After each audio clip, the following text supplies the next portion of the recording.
ಸ್ನೇಹಿತರೆ, ಮೀಡಿಯಾ ಮಾಸ್ಟರ್ಸ್ಗೆ ಸ್ವಾಗತ ಸುಸ್ವಾಗತ. ಗೆಳೆಯರೆ, ಆಕ್ರಮಿತ ಕಾಶ್ಮೀರವನ್ನ ಒಂದೇ ಒಂದು ಗುಂಡು ಫೈರ್ ಮಾಡದೆ ಭಾರತದಲ್ಲಿ ವಿಲೀನ ಮಾಡಿಕೊಂಡು ಬಿಡುವ ಮತ್ತು ಹೇಗೆ ಇಷ್ಟು ದಿನ ಭಾರತದ ಪಾಲಿಗೆ ಕಾಶ್ಮೀರ ಅನ್ನೋದು ಗಾಯದ ತರ ಕಾಡ್ತಾ ಇತ್ತೋ ಹಾಗೆ ಪಾಕಿಸ್ತಾನಕ್ಕೆ ಪ್ರತಿ ರಾಜ್ಯ ಕೂಡ ಒಂದು ಗಾಯ, ಒಂದು ವ್ರಣವಾಗಿ ಕಾಡೋ ತರ ಮಾಡೋ ಪ್ರಯತ್ನ ಸಂಪೂರ್ಣವಾಗಿ ಯಶಸ್ಸನ್ನು ಕಾಣ್ತಾ ಇದೆಯಾ? ಹೀಗನ್ಸೋದಕ್ಕೆ ಕಾರಣ ಬಲೂಚಿಸ್ತಾನ ಹಾಗೂ ಆಕ್ರಮಿತ ಕಾಶ್ಮೀರದ ಇತ್ತೀಚಿನ ಬೆಳವಣಿಗೆಗಳು. ಅಲ್ಲಿ ಸೇನೆಯ ಅಟ್ಟಹಾಸವನ್ನ ಎರಡೂ ಪ್ರದೇಶಗಳ ಜನ ವಿರೋಧಿಸ್ತಾ ಇದ್ದಾರೆ. ಬಲೂಚಿಸ್ತಾನದ 85% ಭೂಭಾಗ ಈಗ ಪಾಕಿಸ್ತಾನದ ಆಡಳಿತದಿಂದ ಮುಕ್ತವಾಗಿದೆ. ಇನ್ನು ಅಳಿದುಳಿದ ಪಾಕೆಗಳನ್ನ ಅಲ್ಲಿಂದ ಓಡಿಸೋದು ಮಾತ್ರ ಬಾಕಿ ಉಳಿದ ಕೆಲಸ ಅಂತ ಬಲೂಚ್ ಹೋರಾಟಗಾರರು ಹೇಳ್ಕೊಳ್ತಾ ಇದ್ದಾರೆ. ಪಿಒಕೆ ಬಗ್ಗೆ ಇಷ್ಟು ದಿನ ಪಾಕಿಸ್ತಾನ ಜಗತ್ತಿನ ಮುಂದಿಡ್ತಾ ಬಂದಿದ್ದ ನೆರೆಟಿವ್ ಏನಿದೆ, ಅದಕ್ಕೆ ತದ್ವಿರುದ್ಧವಾದ ಭಾರತದ ನಿಲುವನ್ನ ಬೆಂಬಲಿಸುವ ತರದ ಮಾತುಗಳು ಅಲ್ಲಿನ ಹೋರಾಟಗಾರರ ಬಾಯಲ್ಲಿ ಬರೋದಕ್ಕೆ ಶುರುವಾಗಿವೆ. ಪಾಕಿಸ್ತಾನದ ಆಡಳಿತದಲ್ಲಿನ ಕಾಶ್ಮೀರ ಆಜಾದಿ ಕಾಶ್ಮೀರ ಅಂತ ಪಾಕ್ ಹೇಳ್ಕೊಳ್ತಾ ಇತ್ತು. ಆದ್ರೆ ಅದು ಆಜಾದಿನೂ ಅಲ್ಲ, ವಿವಾದಿತಾನೂ ಅಲ್ಲ, ಅದು ಆಕ್ರಮಿತ ಭೂಭಾಗ. ಪಾಕಿಸ್ತಾನ ನಮ್ಮ ನೆಲವನ್ನ ನಮ್ಮ ಇಚ್ಛೆಗೆ ವಿರುದ್ಧವಾಗಿ ಆಕ್ರಮಿಸಿಕೊಂಡಿದೆ ಅಂತ ಜಾಯಿಂಟ್ ಅವಾಮಿ ನಾಯಕ ಸರ್ದಾರ್ ಅಮನ್ ಖಾನ್ ಸಾರ್ವಜನಿಕ ರ್ಯಾಲಿಯಲ್ಲಿ ಹೇಳಿದ್ದಾರೆ. ಅಲ್ಲಿ ಭಾರತದ ಕಡೆಗೆ ಹೋಗೋಣ ಅನ್ನೋ ಘೋಷಣೆಗಳು ದೊಡ್ಡ ಮಟ್ಟದಲ್ಲಿ ಕೇಳಿ ಬರುವುದಕ್ಕೆ ಶುರುವಾಗಿವೆ. ಹಾಗೆ ಪಾಕ್ ಆಕ್ರಮಿತ ಕಾಶ್ಮೀರದಲ್ಲಿ ಪಾಕಿಸ್ತಾನಿ ಸೇನೆ ನಡೆಸಿದ ಗುಂಡಿನ ದಾಳಿಯಲ್ಲಿ 30ಕ್ಕೂ ಹೆಚ್ಚು ಮಂದಿ ಸಾವಿಗೀಡಾಗಿದ್ದಾರೆ. ಇನ್ನು ಹೋರಾಟಗಾರರು ಪಾಕ್ ಸರ್ಕಾರಕ್ಕೆ 5 ದಿನಗಳ ಅಂತಿಮ ಗಡುವನ್ನು ಕೂಡ ಕೊಟ್ಟಿದ್ದಾರೆ. ಈ ಮಧ್ಯೆ ಖೈಬರ್ ಅಲ್ಲಿ ಟಿಟಿಪಿ ಮಾಡಿದ ದಾಳಿಗಳಲ್ಲಿ 5 ಪೊಲೀಸರು ಹಾಗೂ 1 ಪೊಲೀಸ್ ಠಾಣೆ ಒಡಿಸ್ಸಾಗಿವೆ. ಹಾಗಾದ್ರೆ ಅಲ್ಲಿನ ಲೇಟೆಸ್ಟ್ ಅಪ್ಡೇಟ್ಸ್ ಏನು, ಬನ್ನಿ ನೋಡೋಣ. ಗೆಳೆಯರೆ, ಆಕ್ರಮಿತ ಕಾಶ್ಮೀರದಲ್ಲಿನ ಪ್ರತಿಭಟನೆಗಳು 6ನೇ ವಾರಕ್ಕೆ ಕಾಲಿಟ್ಟಿವೆ. ಅಲ್ಲಿನ ಜನ ಪಾಕಿಸ್ತಾನದ ಸೇನೆ ಹಾಗೂ ಆಡಳಿತದ ವಿರುದ್ಧ ನಿರಂತರವಾಗಿ ಪ್ರತಿಭಟಿಸ್ತಾ ಇದ್ದಾರೆ. ಒಂದಲ್ಲ ಹಲವಾರು ಕಡೆಗಳಲ್ಲಿ ನಡೀತಿರೋ ಪ್ರತಿಭಟನೆಗಳಿಗೆ ರಾವಲ್ಕೋಟ್ ಕೇಂದ್ರದ ಹಾಗೆ ಕಾಣ್ತಾ ಇದೆ. ಇನ್ನು ಅಲ್ಲಿ JAAC ಅಂದ್ರೆ ಜಮ್ಮು ಕಾಶ್ಮೀರ್ ಜಾಯಿಂಟ್ ಅವಾಮಿ ಆಕ್ಷನ್ ಕಮಿಟಿಯ ನಾಯಕರನ್ನ ದಮನ ಮಾಡೋದಕ್ಕೆ ಮಾಡಿದ ಪ್ರಯತ್ನಗಳು ಕೂಡ ವಿಫಲವಾಗಿವೆ. ಅವರ ತಲೆಗೆ ಕೋಟ್ಯಂತರ ರೂಪಾಯಿ ಬಹುಮಾನ ಘೋಷಿಸಿದ ನಂತರ ಕೂಡ ಅಲ್ಲಿ ಪ್ರತಿಭಟನೆಗಳೇನು ಕಡಿಮೆ ಆಗಿಲ್ಲ. ಇನ್ನು ಈ ಜಾಯಿಂಟ್ ಅವಾಮಿ ಆಕ್ಷನ್ ಕಮಿಟಿ ರಾವಲ್ಕೋಟ್ನಿಂದ ಮುಜಫರಾಬಾದ್ಗೆ ಹಮ್ಮಿಕೊಂಡಿದ್ದ ರ್ಯಾಲಿಯನ್ನ ನಿರಂತರ ಮಾತುಕತೆಗಳ ಬಳಿಕ ಮುಂದೂಡಲಾಗಿದೆ ಅಂತ ಹೇಳ್ತಾ ಇದ್ದಾರೆ. ಸೇನಾ ಮುಖ್ಯಸ್ಥ ಆಸಿಮ್ ಮುನೀರ್ ಜೊತೆ ಆಕ್ರಮಿತ ಕಾಶ್ಮೀರದ ನಾಯಕರ ಮಾತುಕತೆಗಳು ನಡೆದಿವೆ. ಪಾಕಿಸ್ತಾನದ ಸೇನಾ ಮುಖ್ಯಸ್ಥ ಬೇಡಿಕೆಗಳನ್ನ ಈಡೇರಿಸುವುದಕ್ಕೆ ಕಾಲಾವಕಾಶವನ್ನ ಕೇಳಿರೋದ್ರಿಂದ 5 ದಿನಗಳ ಕಾಲಾವಕಾಶ ಕೊಡಲಾಗಿದೆ. ಇದು ಪಾಕಿಸ್ತಾನಕ್ಕೆ ನಾವು ಕೊಡ್ತಾ ಇರುವ ಅಂತಿಮ ಅವಕಾಶ ಅಂತ JAAC ಹೇಳಿದೆ. ಹಾಗೆ ಅವಾಮಿ ಆಕ್ಷನ್ ಕಮಿಟಿಯ ನಾಯಕ ಸರ್ದಾರ್ ಅಮಾನ್ ಖಾನ್ ಇದು ಆಜಾದಿ ಕಾಶ್ಮೀರ ಅಲ್ಲ, ಆಕ್ರಮಿತ ಕಾಶ್ಮೀರ ಅಂತ ಹೇಳೋ ಮೂಲಕ ಕಳೆದ 80 ವರ್ಷಗಳಿಂದ ಪಾಕಿಸ್ತಾನ ಕಾಶ್ಮೀರದ ಬಗ್ಗೆ ಮಾಡ್ತಾ ಬರ್ತಾ ಇದ್ದ ಪ್ರೊಪಗಂಡಾ ನೆರೆಟಿವ್ಗೆ ನೀರು ಚೆಲ್ಲಿದ್ದಾರೆ. ಇವತ್ತು ಪಾಕಿಸ್ತಾನ ಆಕ್ರಮಿಸಿಕೊಂಡು ಕೂತಿರೋ ಈ ಕಾಶ್ಮೀರದ ಭೂಭಾಗ ಭಾರತದ ಅವಿಭಾಜ್ಯ ಅಂಗ. ಕಾಶ್ಮೀರ ಅನ್ನೋದು ವಿವಾದಿತ ಅಲ್ಲ, ಅದರ ಒಂದಷ್ಟು ಭೂಭಾಗವನ್ನ ಪಾಕಿಸ್ತಾನ ಆಕ್ರಮಿಸಿಕೊಂಡಿದೆ. ಹೀಗಾಗಿ ಅದು ಆಕ್ರಮಿತ ಕಾಶ್ಮೀರ ಅಂತ ಭಾರತ ಏನ್ ಹೇಳ್ತಾ ಇತ್ತು, ಅದನ್ನೇ ಈಗ ಆಕ್ರಮಿತ ಕಾಶ್ಮೀರದ ಜನ ಕೂಡ ಹೇಳೋದಕ್ಕೆ ಶುರು ಮಾಡಿದ್ದಾರೆ. ಇದು ಪಾಕಿಸ್ತಾನಕ್ಕೆ ಮುಂದಿನ ದಿನಗಳಲ್ಲಿ ತಲೆನೋವನ್ನ ಹೆಚ್ಚು ಮಾಡುತ್ತೆ. ಇನ್ನು ಇದೇ ಸಂದರ್ಭದಲ್ಲಿ ಅಲ್ಲಿನ ಗಲಭೆಗಳನ್ನ ನಿಯಂತ್ರಿಸೋದಕ್ಕೆ ಸುಮಾರು 4,000ಕ್ಕೂ ಹೆಚ್ಚು ರೇಂಜರ್ಗಳನ್ನ, 13,000 ಸೈನಿಕರನ್ನ ಪಾಕಿಸ್ತಾನ ನಿಯೋಜನೆ ಮಾಡಿದೆ. ಯಾವುದೇ ಕಾರಣಕ್ಕೂ ಮುಜಫರಾಬಾದ್ಗೆ ರ್ಯಾಲಿ ಮಾಡಬಾರದು ಅಂತ ಸೇನೆ ಪ್ರಯತ್ನಗಳನ್ನ ಮಾಡ್ತಾ ಇದ್ರೆ, ಮತ್ತೊಂದು ಕಡೆ ಅಮೆರಿಕ, ಬ್ರಿಟನ್ ಸೇರಿದಂತೆ ಜಗತ್ತಿನ ನಾನಾ ಕಡೆಗಳಲ್ಲಿನ ಕಾಶ್ಮೀರಿಗಳು ಪಾಕಿಸ್ತಾನದ ಸೇನೆ ಮತ್ತು ಅಲ್ಲಿನ ಸರ್ಕಾರದ ದಮನಕಾರಿ ನೀತಿಯನ್ನ ಪ್ರತಿಭಟಿಸೋದಕ್ಕೆ ಶುರು ಮಾಡಿದ್ದಾರೆ. ಇದು ಪಾಕಿಸ್ತಾನದ ಮೇಲೆ ಅಂತಾರಾಷ್ಟ್ರೀಯ ಒತ್ತಡಕ್ಕೆ ಕಾರಣ ಆಗ್ತಾ ಇದೆ. ಇನ್ನು ಇದೇ ಸಂದರ್ಭದಲ್ಲಿ ಬಲೂಚ್ ಹೋರಾಟಗಾರರು ಇನ್ನೂ ಒಂದು ಹೆಜ್ಜೆ ಮುಂದಕ್ಕೆ ಹೋಗಿದ್ದಾರೆ. ಅವರು ಬಲೂಚಿಸ್ತಾನವನ್ನ ರಿಪಬ್ಲಿಕ್ ಆಫ್ ಬಲೂಚಿಸ್ತಾನ್ ಅಂತ ಘೋಷಣೆ ಮಾಡಿಕೊಂಡಿದ್ದಾರೆ. ಮಾ ಚುಕೈನ್ ಬಲೂಚಾನಿ ಅನ್ನೋ ಗೀತೆಯನ್ನ ರಾಷ್ಟ್ರಗೀತೆ ಅಂತ ಹೇಳ್ಕೊಂಡಿದ್ದಾರೆ. ಬಲೂಚಿಸ್ತಾನದ 85% ಭೂಭಾಗ ನಮ್ಮ ಕೈವಶ ಆಗಿದೆ ಅಂತ ಬಲೂಚ್ ಲಿಬರೇಷನ್ ಆರ್ಮಿಯ ಪ್ರಕಟಣೆಯಲ್ಲಿ ಹೇಳಲಾಗಿದೆ. ಗೆಳೆಯರೆ, ಬಲೂಚಿಸ್ತಾನ ಅಂದ್ರೆ ನೀವಿಲ್ಲಿ ಮ್ಯಾಪ್ ಅಲ್ಲಿ ನೋಡ್ತಾ ಇದ್ದೀರಲ್ಲ, ಇದು ಪಾಕಿಸ್ತಾನದ 4 ಪ್ರಾವಿನ್ಸ್ಗಳ ಪೈಕಿ ಅತಿ ದೊಡ್ಡ ಭೂಪ್ರದೇಶ, ಅತಿ ಕಡಿಮೆ ಜನಸಂಖ್ಯೆ, ಅತಿ ಹೆಚ್ಚು ಬಡತನವನ್ನ ಹೊಂದಿರುವ ಅತ್ಯಂತ ಹಿಂದುಳಿದ ರಾಜ್ಯ ಈ ಬಲೂಚಿಸ್ತಾನ. ಆಫ್ಘನಿಸ್ತಾನ ಮತ್ತು ಇರಾನ್ ಜೊತೆ ಇದು ಗಡಿಯನ್ನ ಹಂಚಿಕೊಳ್ಳುತ್ತೆ. ಹಾಗೆ ಅತ್ಯಂತ ಸಮೃದ್ಧವಾದ ಸಮುದ್ರ ತೀರವನ್ನು ಕೂಡ ಇದು ಹೊಂದಿದೆ. ಜೊತೆಗೆ ಅಪಾರ ಪ್ರಮಾಣದ ಖನಿಜ ಸಂಪನ್ಮೂಲಗಳನ್ನ ಹೊಂದಿರೋ ರಾಜ್ಯ ಇದು. ಇಲ್ಲಿನ ಖನಿಜ ಸಂಪತ್ತಿನ ಮೌಲ್ಯ ಸುಮಾರು $1 ಟ್ರಿಲಿಯನ್ ಗಿಂತ ಹೆಚ್ಚು ಅಂತ ಹೇಳ್ತಾರೆ. ಬಲೂಚಿಸ್ತಾನದ ಚಗಾಯ್ ಜಿಲ್ಲೆಯಲ್ಲಿರುವ ರೆಕೋಡಿಕ್ 5.9 ಬಿಲಿಯನ್ ಟನ್ ಅದಿರನ್ನ ಹೊಂದಿದೆ. ಅಲ್ಲಿ ಪ್ರತಿ ಟನ್ ಅದಿರಿಗೆ ಸುಮಾರು 0.41ರಷ್ಟು ತಾಮ್ರ ಮತ್ತು 0.22 ಗ್ರಾಂನಷ್ಟು ಚಿನ್ನ ಸಿಗುತ್ತೆ ಅಂತ ಹೇಳ್ತಾರೆ. ಜಗತ್ತಿನ ಅತಿದೊಡ್ಡ ಅಭಿವೃದ್ಧಿಯಾಗದ ತಾಮ್ರ ಚಿನ್ನ ನಿಕ್ಷೇಪಗಳ ಪೈಕಿ ಪೈಕಿ ಇದು ಕೂಡ ಒಂದು ಅಂದಾಜಿನ ಪ್ರಕಾರ ಈ ರೆಕೋಡೆಕ್ 37 ವರ್ಷಗಳಲ್ಲಿ $74 ಬಿಲಿಯನ್ ವರೆಗೆ ಆದಾಯವನ್ನು ತಂದುಕೊಡಬಹುದು ಅಂತ ಹೇಳಲಾಗುತ್ತೆ. ಇದರಲ್ಲಿ ಪಾಕಿಸ್ತಾನದ ಫೆಡರಲ್ ಸರ್ಕಾರ ಮತ್ತು ಬಲೂಚಿಸ್ತಾನದ ಸರ್ಕಾರಗಳಿಗೆ ಒಟ್ಟಾಗಿ 50% ಪಾಲಿದ್ರೆ, ಕೆನಡಾ ಮೂಲದ ಬಾರಿಕ್ ಗೋಲ್ಡ್ ಸಂಸ್ಥೆಗೆ ಇನ್ನುಳಿದ 50% ಪಾಲನ್ನು ಕೊಡಲಾಗಿದೆ. ಆದರೆ ಇಲ್ಲಿ ಇನ್ನೂ ಗಣಿಗಾರಿಕೆ ಆರಂಭ ಆಗಿಲ್ಲ. 2030 ನಂತರ ಇಲ್ಲಿಂದ ಮೊದಲ ಉತ್ಪಾದನೆಯನ್ನ ನಿರೀಕ್ಷಿಸಲಾಗ್ತಾ ಇದೆ. ಅದು ಕೂಡ ಅಲ್ಲಿವರೆಗೆ ಬಲೂಚಿಸ್ತಾನ ಪಾಕಿಸ್ತಾನದ ಹಿಡಿತದಲ್ಲೇ ಇದ್ರೆ ಅಥವಾ ಅಲ್ಲಿನ ಪಡೆಗಳು ಅಲ್ಲಿ ಗಣಿಗಾರಿಕೆಯನ್ನ ಮಾಡೋದಕ್ಕೆ ಅವಕಾಶವನ್ನ ಕೊಟ್ರೆ ಮಾತ್ರ ಇಲ್ಲಿಂದ ಮೊದಲ ಉತ್ಪಾದನೆ ಸಾಧ್ಯ ಆಗುತ್ತೆ. ಹಾಗೆ ಸೈಂದಕ್ಕಲ್ಲಿ ಚೈನಾ ಸಹಭಾಗಿತ್ವದ ಗಣಿಯೊಂದಿದೆ. ಅಲ್ಲಿನ ಲೋಹಗಳ ಒಟ್ಟು ಮೌಲ್ಯ $250 ಬಿಲಿಯನ್ ಹೆಚ್ಚು ಅಂತ ಅಂದಾಜಿಸಲಾಗಿದೆ. ಆದರೂ ಇದರ ಲಾಭ ಸ್ಥಳೀಯರಿಗೆ ಸಿಗ್ತಾ ಇಲ್ಲ.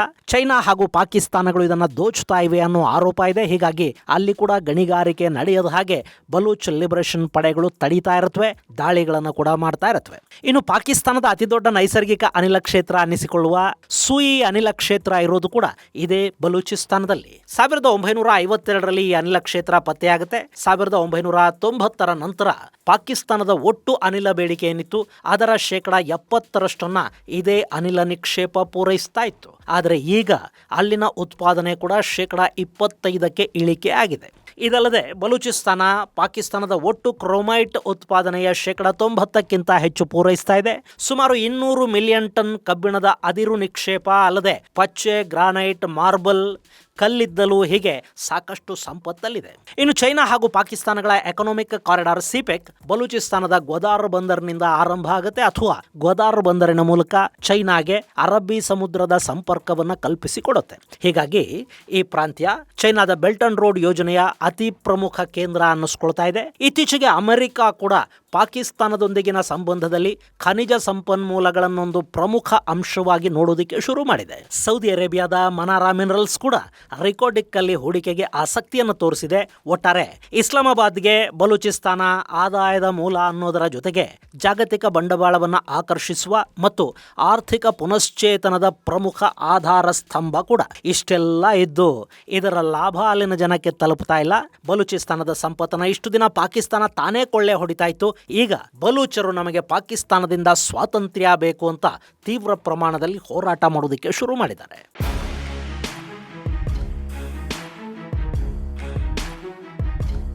ಇನ್ನು ಈ ಸ್ವಾತಂತ್ರ್ಯ ಹೋರಾಟ ಕೂಡ ಇವತ್ತು ನಿನ್ನೆಯದ್ದೇನಲ್ಲ. 1947ರಲ್ಲಿ ಪಾಕಿಸ್ತಾನ ಹುಟ್ಟಿದ ಸಂದರ್ಭದಲ್ಲೇ ಬಲೂಚಿಸ್ತಾನವನ್ನ ವಂಚನೆಯ ಮೂಲಕ ಪಾಕಿಸ್ತಾನದಲ್ಲಿ ವಿಲೀನಗೊಳಿಸಿಕೊಳ್ಳಾಯಿತು. ಹೀಗಾಗಿ ಅಲ್ಲಿ ಪಾಕಿಸ್ತಾನದ ವಿರುದ್ಧ ಒಂದು ಬಂಡಾಯ, ಸ್ವಾತಂತ್ರ್ಯಕ್ಕಾಗಿ ಹೋರಾಟ ಇವೆಲ್ಲ ಶುರು ಆದವು. ಆ ಹೋರಾಟ 2006ರಲ್ಲಿ ಹಿರಿಯ ಬಲೂಚ್ ನಾಯಕ ನವಾಬ್ ಅಕ್ಬರ್ ಬುಗ್ತಿ ಅವರನ್ನ ಪಾಕಿಸ್ತಾನದ ಸೇನೆ ಕೊಂದು ಹಾಕಿದ ನಂತರ ತೀವ್ರ ಸ್ವರೂಪವನ್ನ ಪಡ್ಕೊಳ್ತಾ ಹೋಯಿತು. 2020 ನಂತರ ಅದು ಉದ್ಧತ ಸ್ವರೂಪವನ್ನ ಪಡ್ಕೊಂಡಿದೆ. BLA ಹಾಗೂ BLFಗಳು ಅಲ್ಲಿ ಪಾಕ್ ಸರ್ಕಾರದ ವಿರುದ್ಧ ದೊಡ್ಡ ಮಟ್ಟದಲ್ಲಿ ಹೋರಾಟಗಳನ್ನು ಮಾಡ್ತಾ ಇವೆ. 2026 ಜನವರಿಯಿಂದ BLA ಆಪರೇಷನ್ ಹೆರೂಫ್ 2 ಹೆಸರಲ್ಲಿ ಪಾಕಿಸ್ತಾನಿ ಸೇನೆ ಹಾಗೂ ಸರ್ಕಾರಗಳ ವಿರುದ್ಧ ಸುಮಾರು 10ಕ್ಕೂ ಹೆಚ್ಚು ನಗರಗಳಲ್ಲಿ ಏಕಕಾಲಕ್ಕೆ ದಾಳಿ ನಡೆಸಿತು. ಈ ದಾಳಿಗಳಲ್ಲಿ ಸುಮಾರು 200ಕ್ಕೂ ಹೆಚ್ಚು ಸೈನಿಕರು, ಪೊಲೀಸರು, ಸರ್ಕಾರಿ ನೌಕರರು ಸಾವಿಗೀಡಾದರು. ಇನ್ನು ಜುಲೈ 4ರಿಂದ 8ರ ನಡುವೆ BLA ಮತ್ತು TTP ಅಂದ್ರೆ ತೆಹರಿಕಿ ತಾಲಿಬಾನ್ ಪಾಕಿಸ್ತಾನಿ ಪಡೆಗಳು ಜಂಟಿಯಾಗಿ ನಡೆಸಿದ ದಾಳಿಗಳಲ್ಲಿ 38 ಭದ್ರತಾ ಸಿಬ್ಬಂದಿ ಸೇರಿ 42 ಜನ ಸಾವನ್ನಪ್ಪಿದ್ದಾರೆ.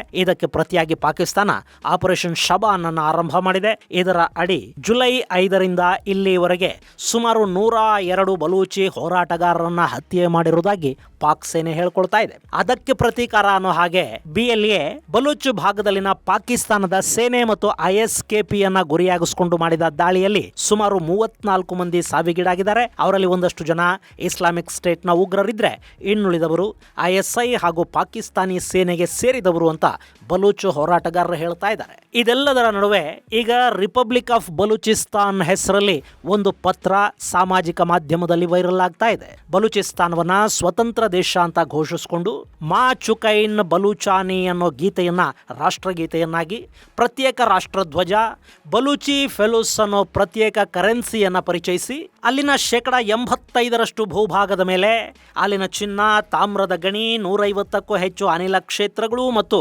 1200ಕ್ಕೂ ಹೆಚ್ಚು ಕಲ್ಲಿದ್ದಲು ಗಣಿಗಳ ಮೇಲೆ ನಿಯಂತ್ರಣವನ್ನ ನಾವು ಸಾಧಿಸಿದ್ದೇವೆ ಅಂತ ಬಲೂಚ್ ಪಡೆಗಳು ಹೇಳ್ಕೊಳ್ತಾ ಇವೆ. ಈ ಪತ್ರವನ್ನ ಮೀರ್ ಯಾರ್ ಬಲೂಚ್ ಹೆಸರಲ್ಲಿ ಹೊರಡಿಸಲಾಗಿದೆ. ಈತ ಫ್ರೀ ಬಲೂಚಿಸ್ತಾನ್ ಮೂವ್ಮೆಂಟ್ ನ ಸದಸ್ಯ ಮತ್ತು ರಾಷ್ಟ್ರೀಯವಾದಿ ನಾಯಕ. ಈ ಹಿಂದೆ 2025 ಮೇಯಲ್ಲಿ ಮೊದಲ ಬಾರಿಗೆ ಬಲೂಚಿಸ್ತಾನ್ ಸ್ವಾತಂತ್ರ್ಯವನ್ನ ಘೋಷಿಸಿದ ಮೀರ್ ಯಾರ್ ಬಲೂಚ್ ಬ್ರಿಟನ್, ಭಾರತ ಹಾಗೂ ವಿಶ್ವಸಂಸ್ಥೆಗಳು ಇದಕ್ಕೆ ಮಾನ್ಯತೆಯನ್ನ ಕೊಡಬೇಕು ಅಂತ ಕೇಳಿದ್ರು. 2026 ಮೇ ತಿಂಗಳಲ್ಲಿ ಭಾರತ ಆಪರೇಷನ್ ಸಿಂಧೂರಲ್ಲಿ ನಿರತವಾಗಿದ್ದ ಸಂದರ್ಭದಲ್ಲಿ ಕೂಡ ಇದೇ ಬೇಡಿಕೆಯನ್ನು ಮುಂದಿಟ್ಟು ಬಂಕಿಂಗ್ ಹ್ಯಾಮ್ ಅರಮನೆಗೆ ಕೂಡ ಈತ ಪತ್ರವನ್ನು ಬರೆದಿದ್ರು. ಈಗ ಮೀರ್ ಯಾರ್ ಬಲೂಚ್ 85% ಬಲೂಚಿಸ್ತಾನದ ಭೂಭಾಗ ಪಾಕಿಸ್ತಾನದ ಆಡಳಿತದಿಂದ ಮುಕ್ತಿಯನ್ನ ಪಡ್ಕೊಂಡಿದೆ ಅಂತ ಹೇಳಿದ್ದಾರೆ. ಹಾಗಾದ್ರೆ ಯಾವುದೇ ಬಂಡುಕೋರ ಪಡೆ ಅಥವಾ ಸ್ವಾತಂತ್ರ್ಯ ಹೋರಾಟಗಾರರ ಪಡೆ ಹೀಗೆ ತಮಗೆ ತಾವೇ ಒಂದು ಭೂಪ್ರದೇಶವನ್ನ ಸ್ವತಂತ್ರ ಅಂತ ಘೋಷಿಸಿಕೊಂಡು ಬಿಡೋದಕ್ಕೆ ಸಾಧ್ಯ ಆಗತ್ತಾ? ಈ ಬಗ್ಗೆ ಅಂತಾರಾಷ್ಟ್ರೀಯ ಕಾನೂನುಗಳು ಏನ್ ಹೇಳುತ್ತವೆ? ಗೆಳೆಯರೆ, 1933 ಮಾಂಟೆವಿಡಿಯೋ ಒಪ್ಪಂದದ ಪ್ರಕಾರ ಒಂದು ದೇಶ ಅಂತ ಪರಿಗಣಿಸೋದಕ್ಕೆ 4 ಅಂಶಗಳು ಪ್ರಮುಖವಾಗಿ ಬೇಕಾಗತ್ವೆ. ಅಲ್ಲಿ ಶಾಶ್ವತ ಜನಸಂಖ್ಯೆ ಇರಬೇಕು, ನಿರ್ದಿಷ್ಟ ಭೂಪ್ರದೇಶ, ಅದಕ್ಕೊಂದು ಗಡಿ ಇರಬೇಕು, ಅಲ್ಲಿ ಕಾರ್ಯನಿರ್ವಹಿಸುವ ಒಂದು ಸರ್ಕಾರ ಇರಬೇಕು ಮತ್ತು ಅಕ್ಕಪಕ್ಕದ ದೇಶಗಳೊಂದಿಗೆ ಸಂಬಂಧವನ್ನು ಸಾಧಿಸುವ ಸಾಮರ್ಥ್ಯ ಆ ಸರ್ಕಾರಕ್ಕಿರಬೇಕು. ಇಲ್ಲಿ ಬಲೂಚಿಸ್ತಾನಕ್ಕೆ ಅವರದ್ದೇ ಆದ ಶಾಶ್ವತ ಜನಸಂಖ್ಯೆ ಇದೆ, ಅಲ್ಲೊಂದು ನಿರ್ದಿಷ್ಟ ಭೂಪ್ರದೇಶ ಕೂಡ ಇದೆ. ಮಾಡಿಕೊಂಡ್ರೆ ಒಂದು ಕಾರ್ಯನಿರ್ವಹಿಸುವ ಸರ್ಕಾರವನ್ನು ಅವರು ಮಾಡಿಕೊಳ್ಳೋದಕ್ಕೆ ಸಾಧ್ಯ ಆಗುತ್ತೆ. ಆ ಸರ್ಕಾರವನ್ನು ಮಾಡಿಕೊಂಡ ನಂತರ ಅಕ್ಕಪಕ್ಕದ ದೇಶಗಳು ಮಾನ್ಯತೆಯನ್ನು ಕೊಟ್ಟರೆ ಅವುಗಳ ಜೊತೆ ವಿದೇಶಿ ಸಂಬಂಧಗಳನ್ನು ಕೂಡ ಆ ಸರ್ಕಾರ ಇಟ್ಟುಕೊಳ್ಳೋದು ಕಷ್ಟ ಏನಲ್ಲ. ಆದರೆ ಅದಕ್ಕೂ ಮೊದಲು ಬಲೂಚರಿಗೆ ಪ್ರತ್ಯೇಕ ದೇಶ ಅನ್ನೋ ಮಾನ್ಯತೆ ಸಿಗಬೇಕಾಗತ್ತೆ.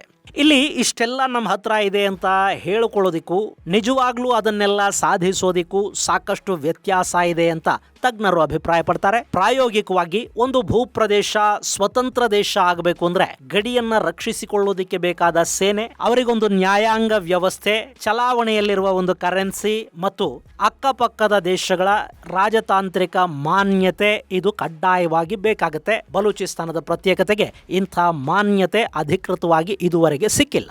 ಇನ್ನು ಬಲೂಚಿಸ್ತಾನದಲ್ಲಿ ಚೈನಾದ ಹಿತಾಸಕ್ತಿ ಕೂಡ ಇದೆ. ಸಿಪೆಕ್ ಮತ್ತು ಗ್ವದಾರ್ ಬಂದರಲ್ಲಿ ಬಿಲಿಯನ್ ಗಟ್ಟಲೆ ಹಣವನ್ನು ಹೂಡಿಕೆ ಮಾಡಿರೋ ಚೈನಾ ಬಲೂಚಿಸ್ತಾನ ಪಾಕಿಸ್ತಾನದಿಂದ ಬೇರೆ ಆಗೋದನ್ನ ಯಾವತ್ತಿಗೂ ಬೆಂಬಲಿಸೋದಿಲ್ಲ. ಸ್ವತಃ ಚೈನಾ BLAನ ಭಯೋತ್ಪಾದಕ ಸಂಘಟನೆ ಅಂತ ಘೋಷಿಸಿದೆ. ಹಾಗೆ ಬಲೂಚ್ ಪ್ರತ್ಯೇಕ ದೇಶಕ್ಕೆ ಮಾನ್ಯತೆಯನ್ನು ಕೊಡಿ ಅನ್ನೋ ಬೇಡಿಕೆಗೆ ಭಾರತ, ಬ್ರಿಟನ್, ವಿಶ್ವಸಂಸ್ಥೆ ಇವ್ಯಾವೂ ಕೂಡ ಇದುವರೆಗೆ ಅಧಿಕೃತವಾಗಿ ಸ್ಪಂದಿಸಿಲ್ಲ. ಇಲ್ಲಿ ಯಾವುದೇ ಒಂದು ಭೂಪ್ರದೇಶದ ಜನ ತಮಗೆ ತಾವೇ ಸ್ವತಂತ್ರರು ಅಂತ ಘೋಷಿಸಿಕೊಂಡು ಅದಕ್ಕೆ ಮಾನ್ಯತೆ ಕೊಡೋದಕ್ಕೆ ಶುರು ಮಾಡಿಬಿಟ್ರೆ ಜಗತ್ತಿನ ಬೇರೆ ಬೇರೆ ಪ್ರದೇಶಗಳಲ್ಲಿ ಕೂಡ ಇಂಥ ಘಟನೆಗಳು ಪುನರಾವರ್ತನೆ ಆಗೋದಕ್ಕೆ ಅವಕಾಶಗಳಿರುತ್ತವೆ. ಹೀಗಾಗಿ ಜಗತ್ತಿನ ಜವಾಬ್ದಾರಿಯುತ ದೇಶಗಳು ಅಳೆದು ತೂಗಿ ಇಂಥ ಸಂದರ್ಭದಲ್ಲಿ ನಿರ್ಧಾರಕ್ಕೆ ಬರುತ್ತವೆ. ಸೊ ಭಾರತ ಕೂಡ ಇಲ್ಲಿ ತಾನು ಮೊದಲು ಮಾನ್ಯತೆ ಕೊಡೋದಕ್ಕಿಂತ ಜಗತ್ತಿನ ಬೇರೆ ದೇಶಗಳು, ಅಂತಾರಾಷ್ಟ್ರೀಯ ಸಂಸ್ಥೆಗಳು ಈ ಬಗ್ಗೆ ಗಮನ ಹರಿಸಲಿ ಅಂತ ಭಾವಿಸ್ತಾ ಇದೆ. ಅದಕ್ಕೆ ಬೇಕಾದ ವೇದಿಕೆಯನ್ನ ಭಾರತ ಅಂತಾರಾಷ್ಟ್ರೀಯವಾಗಿ ನಿರ್ಮಾಣ ಮಾಡುವ ಪರೋಕ್ಷ ಪ್ರಯತ್ನಗಳನ್ನು ಮಾಡ್ತಾ ಇದೆ. ಇನ್ನು ಅಕಸ್ಮಾತ್ ಬಲೂಚರು ತಾವೇ ಪಾಕಿಸ್ತಾನದಿಂದ ಸ್ವಾತಂತ್ರ್ಯವನ್ನ ಘೋಷಣೆ ಮಾಡ್ಕೊಂಡ್ರೂ ಕೂಡ ಜಗತ್ತಿನ ಬೇರೆ ದೇಶಗಳು ಹಾಗೂ ವಿಶ್ವಸಂಸ್ಥೆಯ ಬೆಂಬಲ ಇಲ್ಲದೇ ಇದ್ರೆ ಪಾಕಿಸ್ತಾನದ ಸೇನೆ ಈ ಭೂಭಾಗದ ಮೇಲೆ ಮತ್ತೆ ದಾಳಿ ಮಾಡುತ್ತೆ. ಬಲೂಚ್ ಪಡೆಗಳು ಏನೇ ಗೆರಿಲ್ಲಾ ಯುದ್ಧದಲ್ಲಿ ಸಶಕ್ತರಾಗಿ ಕಾಣಿಸ್ಕೊಂಡ್ರು ವಾಯುಪಡೆ, ನೌಕಾಪಡೆ ಮತ್ತು ಬಲಿಷ್ಠ ಭೂಸೇನೆ, ಆಧುನಿಕ ಆಯುಧಗಳ ಕೊರತೆಯನ್ನ ಅವರು ಅನುಭವಿಸ್ತಾ ಇದ್ದಾರೆ. ಹೀಗಾಗಿ ಪಾಕಿಸ್ತಾನದ ಸೇನೆಯನ್ನ ಎದುರಿಸೋದವರಿಗೆ ಕಷ್ಟ ಆಗುತ್ತೆ. ನಾವಿಲ್ಲಿ ಗಮನಿಸಬೇಕಾದ ಅಂಶ ಏನು ಅಂದ್ರೆ, ತೈವಾನ್ ಜೊತೆ ಏನೇ ರಾಜತಾಂತ್ರಿಕ ಸಂಬಂಧಗಳನ್ನ ಇಟ್ಕೊಂಡ್ರು, ಅವರಿಗೆ ಆಯುಧಗಳನ್ನ ಪೂರೈಸ್ತಾ ಅವರ ಜೊತೆ ಪ್ರತ್ಯೇಕವಾಗಿ ವ್ಯಾಪಾರಗಳನ್ನ ಮಾಡಿದ್ರೂ ಕೂಡ ಅಮೆರಿಕ ತೈವಾನ್ಗೆ ಪ್ರತ್ಯೇಕ ದೇಶದ ಸ್ಥಾನಮಾನಗಳನ್ನ ಇವತ್ತಿಗೂ ಕೊಟ್ಟಿಲ್ಲ, ಪ್ರತ್ಯೇಕ ದೇಶ ಅಂತ ಮಾನ್ಯತೆಯನ್ನ ಕೂಡ ಕೊಟ್ಟಿಲ್ಲ. ಇನ್ನು ಭಾರತಕ್ಕೆ ಬಲೂಚಿಸ್ತಾನ ಪ್ರತ್ಯೇಕ ಆಗೋದ್ರಿಂದ ಉಂಟಾಗೋ ಲಾಭಕ್ಕಿಂತ ಅದು ಪಾಕಿಸ್ತಾನದಲ್ಲೇ ಇದ್ದು ಪಾಕಿಸ್ತಾನದ ಪಾಲಿಗೆ ಶಾಶ್ವತ ತಲೆನೋವಾಗಿ ಪರಿಣಮಿಸಿದ್ರೇನೆ ಹೆಚ್ಚು ಲಾಭ ಇರುತ್ತೆ. ಹಾಗೆ ಅಮೆರಿಕ, ರಷ್ಯಾಗಳು ಕೂಡ ಇದನ್ನೇ ಬಯಸತ್ವೆ. ಅಕ್ಕಪಕ್ಕದ ಆಫ್ಘನಿಸ್ತಾನ, ಇರಾನ್ಗಳಿಗೆ ಕೂಡ ಇದು ಪಾಕಿಸ್ತಾನದ ಪಾಲಿಗೆ ತಲೆನೋವಾಗಿರಬೇಕೇ ಹೊರತು ಸ್ವತಂತ್ರ ದೇಶ ಆದ್ರೆ ನಾಳೆ ಗ್ರೇಟರ್ ಬಲೂಚಿಸ್ತಾನ ಅಂತ ಇವರೇನಾದರೂ ಹೊರಟು ಬಿಟ್ರು ಅಂದ್ರೆ ಆಫ್ಘನಿಸ್ತಾನ, ಇರಾನ್ಗಳಿಗೆ ಕೂಡ ಇದು ತಲೆನೋವಾಗುತ್ತೆ. ಸೊ ಬಲೂಚಿಸ್ತಾನ ಅನ್ನೋದು ಇನ್ನಷ್ಟು ವರ್ಷಗಳ ಕಾಲ ಅಂದ್ರೆ ಪಾಕಿಸ್ತಾನ ತಾನಾಗಿ ತನ್ನ ಶಕ್ತಿಯನ್ನ ಕಳ್ಕೊಳ್ಳೋವರೆಗೆ ಹೀಗೆ ಹೋರಾಟ ಮಾಡ್ತಾ ಇದ್ದು ಬಿಡಬೇಕಾಗ ಬರಬಹುದು. ಇದು ಗೆಳೆಯರೆ ಬಲೂಚ್ ಹಾಗೂ ಆಕ್ರಮಿತ ಕಾಶ್ಮೀರಕ್ಕೆ ಸಂಬಂಧಪಟ್ಟ ಒಂದಷ್ಟು ಮಾಹಿತಿ. ಮುಂದಿನ ಸಂಚಿಕೆಯಲ್ಲಿ ಮತ್ತಷ್ಟು ವಿಶೇಷಗಳ ಜೊತೆ ಮತ್ತೆ ಭೇಟಿಯಾಗೋಣ. ಅಲ್ಲಿವರೆಗೆ ಜೈ ಹಿಂದ್, ಜೈ ಕರ್ನಾಟಕ.